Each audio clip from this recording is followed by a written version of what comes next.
औषधि एवं रसोचिकित्सा, drug and chemotherapy की ज्वरनाशी और पीड़ाहारी के जो आंसर था लॉन्ग क्वेश्चन, उसका भी आंसर इसमें मिल जाएगा और जो आने वाले प्रश्न हैं, उनका भी आंसर इसी में आपको मिल जाएगा।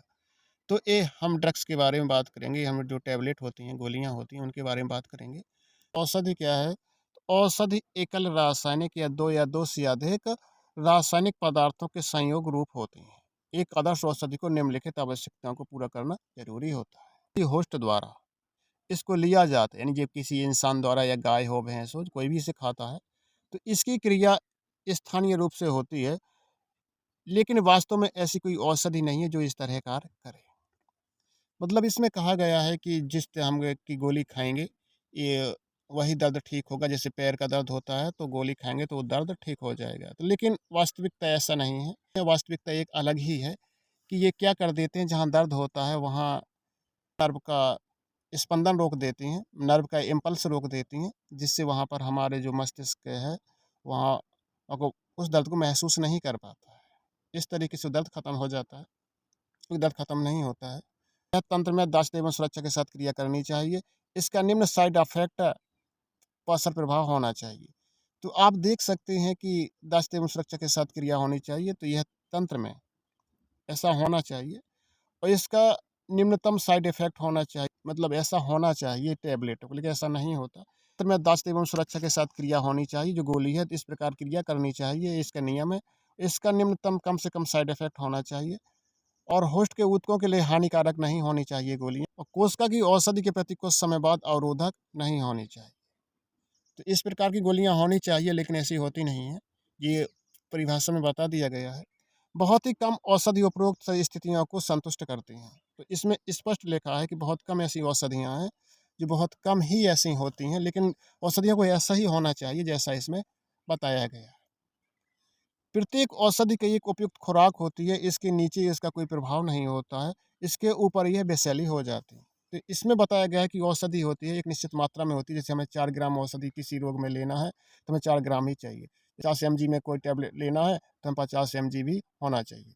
यदि हमको 25 एमजी लेना है, तो 25 एमजी। इसके अगर नीचे लेते हैं तो प्रभाव नहीं करती, इसके ऊपर लेते तो कोई उसका दुष्प्रभाव होता है। तो कीमोथेरेपी शब्द 1913 में कीमोथेरेपी शब्द 1913 में एहरलिच ने दिया था, जिन्हें रसो चिकित्सा का पिता कहा जाता है। तो रसो चिकित्सा के पिता कौन है? पाउल एहरलिच। रसो चिकित्सा का अर्थ है रसायनों द्वारा उपचार करना।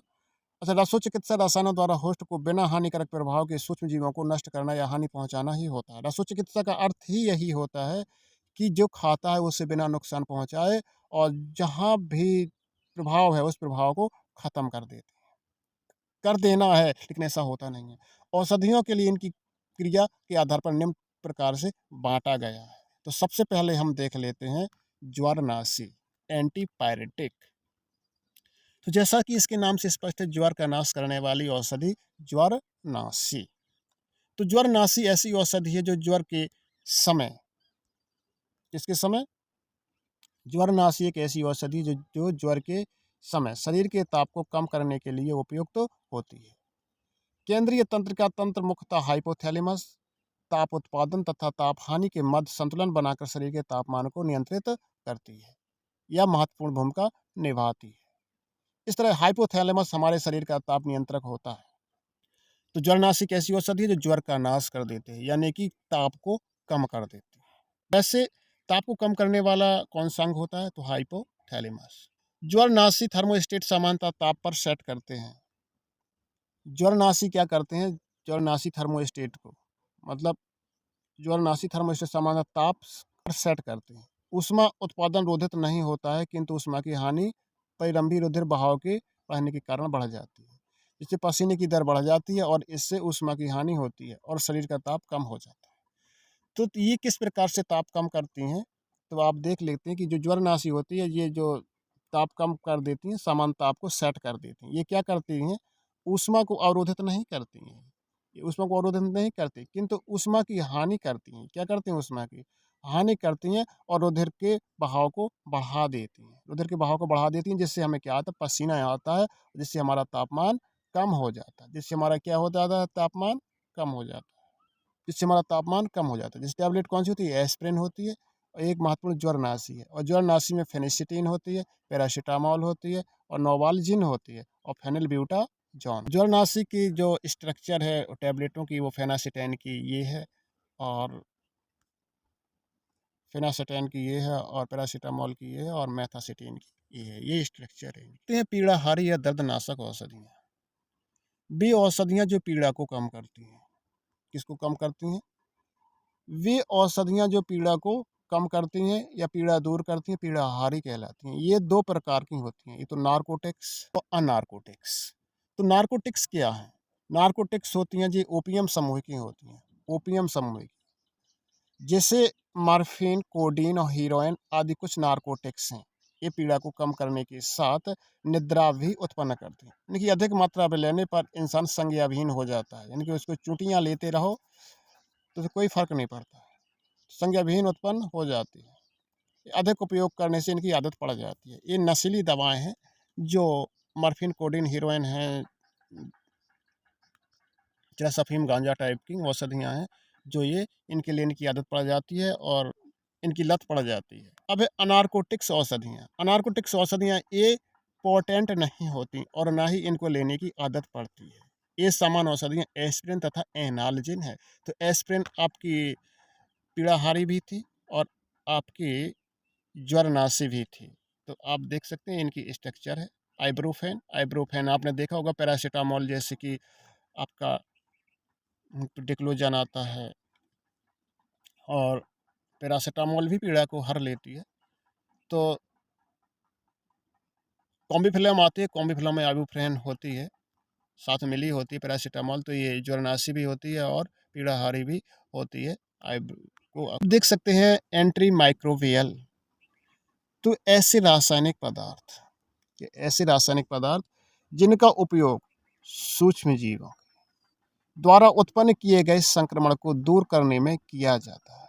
इनको माइक्रोब्स भी कहा जाता है। ऐसे कोई जीव भी जो बीमारी उत्पन्न करते हैं उन्हें पैथोजन कहते हैं।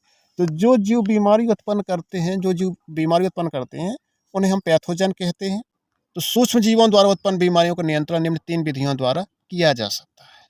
पहली है ऐसी औषधियाँ जो शरीर में सूक्ष्म जीवों को मार देती हैं। ऐसी औषधियाँ जो सूक्ष्म जीवों को शरीर में मार देती हैं, इसे बैक्टीरियोसाइडल कहलाती हैं। ऐसी औषधियाँ जो सूक्ष्म जीवों की सिर्फ वृद्धि रोकती हैं। क्या रोकती हैं? वृद्धि रोकती हैं। इन्हें यहाँ मार डालती थी, यहाँ सिर्फ वृद्धि रोकती हैं। इन्हें बैक्टीरियोस्टेटिक्स कहलाती हैं। शरीर की प्रतिरोधक क्षमता बढ़ाती हैं और संक्रमण से बचाती हैं। इसे हम इम्यूनिटी कहते हैं। क्या कहते हैं हम? इम्यूनिटी कहते हैं। एंटी माइक्रोबियल पदार्थ संश्लेषित रसायन हैं, जैसे सल्फोनामाइड, पैरा अमीनो सैलिसिलिक अम्ल और प्रतिजैविक जैसे टेट्रासाइक्लिन, पेनिसिलिन और क्लोरेमफेनिकोल आदि। ऐसी प्रक्रियाएं जो होती हैं, जो इनका स्ट्रक्चर है टैबलेटों का, देख सकते हैं आप। अब देख लेते हैं हम प्रतिरोधी औषधियाँ। देख लेते हैं क्या प्रतिरोधी औषधि। ये पहली है एंटीसेप्टिक। प्रतिरोधी जो टैबलेट्स होती हैं, ड्रग्स होती हैं, तो ये एंटीसेप्टिक होती हैं, रोगाणुनाशी भी होती हैं। तो प्रतिरोधी हम सबसे पहले देख लेते हैं। वे रासायनिक पदार्थ जो हानिकारक बैक्टीरिया को नष्ट कर देते हैं। वे रासायनिक पदार्थ जो हानिकारक बैक्टीरिया को नष्ट कर देते हैं या उनकी वृद्धि या उनके गुणन, इन प्रजनन को रोक देते हैं। एंटीसेप्टिक कहलाते हैं। सेप्टिक माने सुरक्षा देते हैं। किसके प्रति? रोगाणुओं के प्रति सुरक्षा देते हैं। अजीवित कोशिकाओं को कोई नुकसान नहीं पहुंचाती हैं और आसानी से उपयोग कर घाव कट जाने पर या फफोले या त्वचा या सतह की बीमारियों में किया जाता है इनका उपयोग शरीर तथा मुंह में जीवाणु विघटन से उत्पन्न दुर्गंध को दूर करने में किया जाता है। इसलिए इनको deodorant, face powder, breath purifier आदि के साथ मिला दिया जाता है। तो एंटीसेप्टिक क्या होती हैं कि शरीर को बिना हानि पहुंचाए, कोशिकाओं को, जीवित कोशिकाओं को बिना हानि पहुंचाए, ये शरीर की रोगाणुओं से सुरक्षा करते हैं। जैसे हमें कोई त्वचा कट जाती है, त्वचा फफोले पड़ जाते हैं, घाव हो जाते हैं, तो उनसे हमारी बीमारियों से सुरक्षा करती है। फिर रोगाणुनाशी यानी कि रोगों का नाश करने वाली।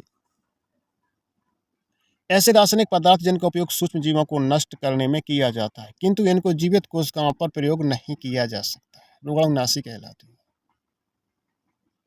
ऐसे रासायनिक पदार्थ जिनका उपयोग सूक्ष्म जीवों को नष्ट करने में किया जाता है, किंतु इनको जीवित ऊतकों पर प्रयोग नहीं किया जाता। ये रोगाणुनाशी होती हैं, जो पदार्थ जिनका उपयोग सूक्ष्म जीवों को नष्ट करने में किया जाता है, किंतु इनको जीवित कोशिकाओं में पर प्रयोग नहीं किया जाता, रोगाणुनाशी कहलाते हैं। इसलिए रोगाणुनाशी भी सूक्ष्म जीवों को मारते हैं, किंतु जीवित ऊतकों के लिए ये सुरक्षित नहीं है।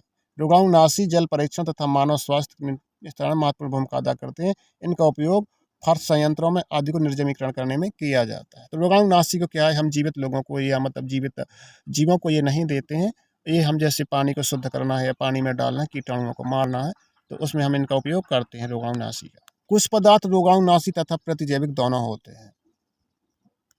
कुछ पदार्थ रोगाणुनाशी तथा एंटीबायोटिक्स दोनों प्रकार से काम करते हैं। तो इनका एक साधन होता है, इनकी एक मात्रा होती है। जैसे फिनाल का 0.2% विलियन एंटीसेप्टिक तथा 1% विलियन रोगाणुनाशी होता है। तो फिनाल होता है एक ऐसा कि अगर 0.2% विलियन दे देते हैं तो ये एंटीसेप्टिक का कार्य करता है, और 1% विलियन यदि किसी को दे देते हैं रोगाणुनाश कर देता है। कुछ सामान्य उदाहरण इसके हैं। जल को पानी पीने योग्य बनाना है। जल को पानी क्लोरीन का उपयोग किया जाता है, जिसका संधारण 0.2 से 0.4 ppm होता है। डेटॉल भी एंटीसेप्टिक होता है, जो आप नहाने के लिए प्रयोग करते हैं, वो डेटॉल होता है। बाइथायोनल होता है, ये जीवाणुरोधी होता है। आयोडीन होता है, यह शक्तिशाली एंटीसेप्टिक होता है। और सल्फर डाइऑक्साइड होता है, ये निर्जमीकरण होता है, यानी कि जैसे अस्त्र औजारों को निर्जमीकरण करना है, बैक्टीरिया सुरक्षा करना है, तो उसमें लगा देते हैं। बोरिक अम्ल भी होता है, हाइड्रोजन पेरोक्साइड भी होता है, और हेक्साथिलीन एच, तो कई हैं। जो हम देख लेते हैं एंटीबायोटिक्स क्या है। ऐसे रासायनिक यौगिक जो जीवित कोशिका से उत्पन्न होते हैं, जो सूक्ष्म जीवों की जीवनचर्या को अवरोधित कर देते हैं, यानी रोक देते हैं या उन्हें नष्ट कर देते हैं, एंटीबायोटिक्स कहलाते हैं। प्रतिजैविक यानी जीवों को नष्ट करना, प्रतिजैविक कहलाते हैं। प्रथम प्रतिजैविक को अलेक्जेंडर फ्लेमिंग ने 1929 में पेंसिलियम नोटेटम से खोजा था। तो पेंसिलियम नोटेटम क्या एक फंजाई यानी कवक है। इससे अलेक्जेंडर फ्लेमिंग ने इसे 1929 में इसे निकाला था। फिर सन 1938 में अर्नस्ट कॉन ने हर्बर्ट फ्लोरे ने पेंसिलियम को शुद्ध रूप में पृथक किया था। तो जो हर्बर्ट फ्लोरे थे, इन्होंने क्या किया था कि पेंसिलिन को शुद्ध रूप में पृथक किया था। पेंसिलिन को क्या किया था, शुद्ध रूप में पृथक किया था इन्होंने। इसकी क्रियाशीलता को बताया था, स्पष्ट किया था। इसको 1941 में मेडिकल प्रैक्टिस में लिए उपयोग किया गया। कि इसका उपयोग क्या है, पेंसिलिन का उपयोग कोकाई, ग्राम धनात्मक बैक्टीरिया आदि के संक्रमण में किया जाता है। तो पेंसिलिन का उपयोग जब किया जाता है जब कोकाई जीवाणु होता है, जो कोकाई प्रकार के जीवाणु होते हैं, ग्राम धनात्मक बैक्टीरिया यानी जीवाणु, उनमें इनका प्रयोग किया जाता है। किस संक्रमण में प्रयोग किया जाता है, ये निमोनिया है, ब्रोंकाइटिस है, सॉर थ्रोट है या फोड़े हैं, इन दवा का प्रयोग किया जाता है। बहुत से प्राकृतिक प्राक पेंसिलिन पृथक किए जाते हैं, जिनका फॉर्मूला मूलानुपाती फॉर्मूला जी है, C9H11O4SN2R। थोड़ा इन पर भी नज़र डाल लेते हैं, सल्फा औषधि पर। तो सल्फा औषधि क्या है, यह संश्लेषित कीमोथेरेपेटिक एजेंट है। एसल्फोनामाइड समूह की होती हैं। यह मानव में जीवाणुओं द्वारा होने वाले संक्रमण के प्रति प्रथम प्रभावी कीमोथेरेपेटिक है एजेंट है। यह ग्राम धनात्मक और ग्राम ऋणात्मक कोकाई, बेसिलाई और प्रोटोजोआ आदि पर बहुत प्रभावी होती है। तो जो सल्फा औषधियाँ होती हैं, ये दोनों प्रकार के बैक्टीरियाई जीवाणु पर प्रभावी होती हैं, धनात्मक पे भी और ऋणात्मक पे भी। कोकाई, बेसिलाई जो होते हैं, कोमा के आकार के गोल गोल जीवाणु होते हैं, उन पर और प्रोटोजोआ पर भी प्रति प्रभावी होती है। परंतु बहुत से सल्फोनामाइड विभिन्न एंटी प्रतिजैविकों द्वारा प्रतिस्थापित किए जा चुके हैं, जिनका उपयोग जीवाणु में बीमारियों के उपचार में किया जाता है। कुछ सल्फोनामाइड निम्न प्रकार हैं, जो आप स्क्रीन पर देख सकते हैं, जैसे सल्फापिरिडीन, सल्फाडाइजिन और एंटीहिस्टामिन। वे रासायनिक यौगिक जो शरीर द्वारा उत्सर्जित हिस्टामिन की मुख्य क्रिया को कम करते हैं। इससे एलर्जिक क्रियाएं रुक जाती हैं, और अन्य शब्दों में एंटीहिस्टामिन को एंटी एलर्जिक दवा भी कहते हैं। सामान्यतः एंटीहिस्टामिन दवा निम्न प्रकार के डाइफेनिल डाइहाइड्रामिन, बेनिड्रिल और फेनेरामिन, एबेल। फेनेरामिन एबेल गोली होती है, आप सभी तो लोग जानते होंगे। क्लोरफेनिरामिड जीट की जो औषधि है, और एक्टिडल औषधि है, और फॉरेस्टल है, एंटीहिस्टीन है। तो एंटीहिस्टामिन क्या है, एंटीहिस्टामिन दवाएं क्या होती हैं, वे जो एलर्जी क्या करती है कि हमारे ये रासायनिक यौगिक हैं जो कोमुखता क्रिया को कम करते हैं। तो ये क्या होते हैं, एंटी एलर्जिक पदार्थ होते हैं, तो शरीर की एलर्जी को कम करते हैं। जैसे किसी को एलर्जी हो गई, खाज-खुजली वाली एलर्जी हो गई, किसी को खाँसी आ रही है सुबह-सुबह, एलर्जिक क्रियाएँ हैं ये। तो इसको नाक से सूँघने में जो हमारी ब्रोंकाई होती है वो फैल जाती है और फोड़ा फुंसी खत्म हो जाते हैं। ये एंटी एलर्जिक गोलियां हैं जिनका हम प्रयोग करते हैं। निश्चेतक यानी कि एनास्थेटिक होती हैं। इसको इस तरह से परिभाषित कर सकते हैं कि वो दवाएं जो सभी प्रकार की कोशिकाओं को विशिष्ट तंत्र की जैविक क्रियाओं में असंवेदना उत्पन्न कर देती हैं। तो ये क्या करती है, तंत्र का तंत्र में असंवेदना उत्पन्न कर देती है कि तंत्र का तंत्र फिर सूचनाओं को मस्तिष्क तक नहीं पहुंचा पाता। जैसे ऑपरेशन करना है किसी पेशेंट का, तो उसे हम निश्चितक दे देंगे तो वो उसकी जो संवेदनाएँ खत्म हो जाएँगी, फिर आराम से हम ऑपरेशन कर सकते हैं। एनास्थेटिक्स हैं, वो कितने प्रकार के होते हैं, देखिए सामान्य जो जनरल एनास्थेटिक्स हैं, ये केंद्रीय तंत्र का तंत्र को उस सीमा तक सक्रिय करती थी जिस पर उसे दर्द महसूस करने की संभावना, रोगी है जो एनास्थेटिक देना है तो वो उसका ऑपरेशन होता जाएगा और वो अपनी आँखों से देखता रहेगा, जिससे दर्द महसूस नहीं होता है और संवेदना भी खत्म हो जाती है। उसी पास से एहसास होता रहता है कि कोई कुछ कर रहा है मेरे शरीर में बस। सो शल्य चिकित्सा में प्रयुक्त करते हैं। ये गैस के रूप में भी हो सकते हैं, जैसे नाइट्रस ऑक्साइड है, साइक्लोप्रोपेन वगैरह। इंजेक्शन के रूप में भी दे सकते। स्थानीय लोकल एनास्थेटिक्स है। ये शरीर में केवल एक भाग में दर्द महसूस करने की संवेदना प्रभावित करती है। जैसे आपके दाँत में दर्द होता है तो वहाँ हम इसको लगा देते हैं, दाँत में दर्द नहीं होता है। और जैसे कहीं जेली के रूप में लगा देते हैं ऊपर से, कहीं छिड़काव के रूप में डाल देते हैं, कहीं इंजेक्शन के रूप में डाल देते हैं। तो इससे ये क्या है कि घाव में जैसे चीरा लगाना है तो वहाँ इसे लगा देते हैं इंजेक्शन के रूप में, तो वहाँ दर्द नहीं होता, उसका हम ऑपरेशन कर सकते हैं। अब प्रशांतक के रूप में होती हैं या सम्मोहक के रूप में होती हैं। तो प्रशांतक का मतलब है कि ये रासायनिक पदार्थ जिनका उपयोग तनाव को कम करने में किया जाता है।